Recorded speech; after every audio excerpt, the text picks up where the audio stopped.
Welcome back to this channel. You are watching Gyan Sagar study point. Last video में हमने past continuous tense के बारे में कुछ सेंटेंस पढ़े थे। आज हम उसको कंटिन्यू करते हैं। Past perfect tense.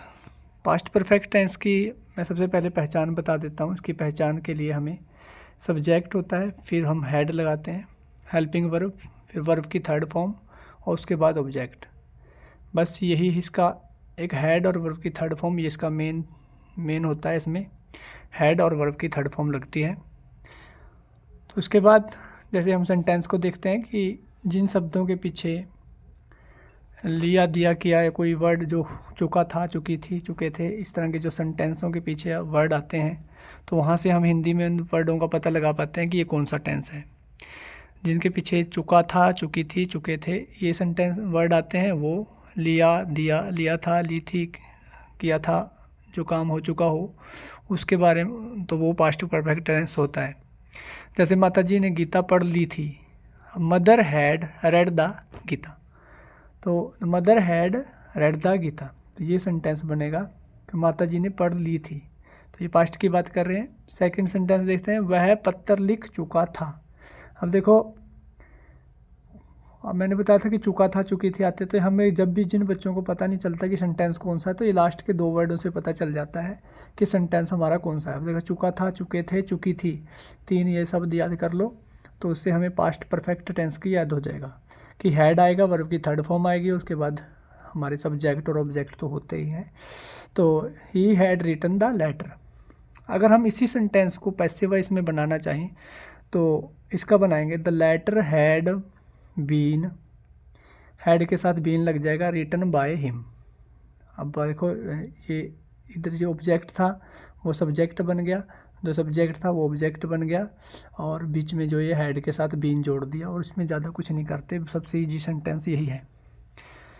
नेक्स्ट है, मतलब ये सेंटेंस अकेला ईजी नहीं है, इस पास्ट परफेक्ट टेंस, और जिसमें सिर्फ हमें देखो वर्ब की थर्ड फॉर्म भी बनी बनाई मिलेगी हमें, उसमें भी टेंशन नहीं है। सिर्फ ऑब्जेक्ट को सब्जेक्ट बनाना है, सब्जेक्ट को ऑब्जेक्ट बनाना है, और हेड के साथ बीन जोड़ना है।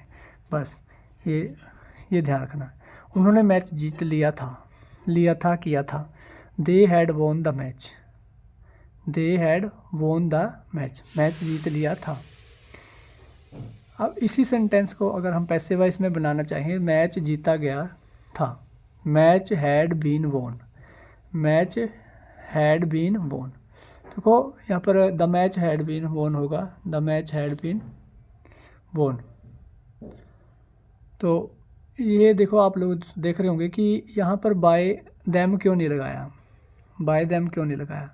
तो इसकी मैं एक और वीडियो लेके आऊँगा जब एक्टिव वॉइस पैसिव वॉइस बनाऊँगा। तो कुछ सब्जेक्ट हमारे नॉन सब्जेक्ट होते हैं, कुछ अनवांटेड होते हैं। तो उन सब्जेक्ट को हम दोबारा यूज़ नहीं करते, मतलब उनका जो ऑब्जेक्टिव पैसिव वॉइस बनाते समय उनका ऑब्जेक्ट यूज नहीं किया जाता, जिनमें आई होता है, दे होता है और वी भी होता है।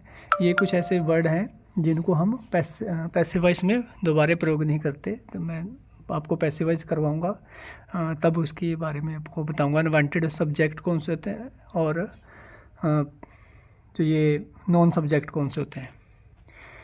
उसने मुझसे मैच जितवा लिया था। अब देखो, यहाँ पर पॉजिटिव वर्ब की बात कर रहा है वो, कि मैच मुझसे जितवाया था किसी और व्यक्ति ने।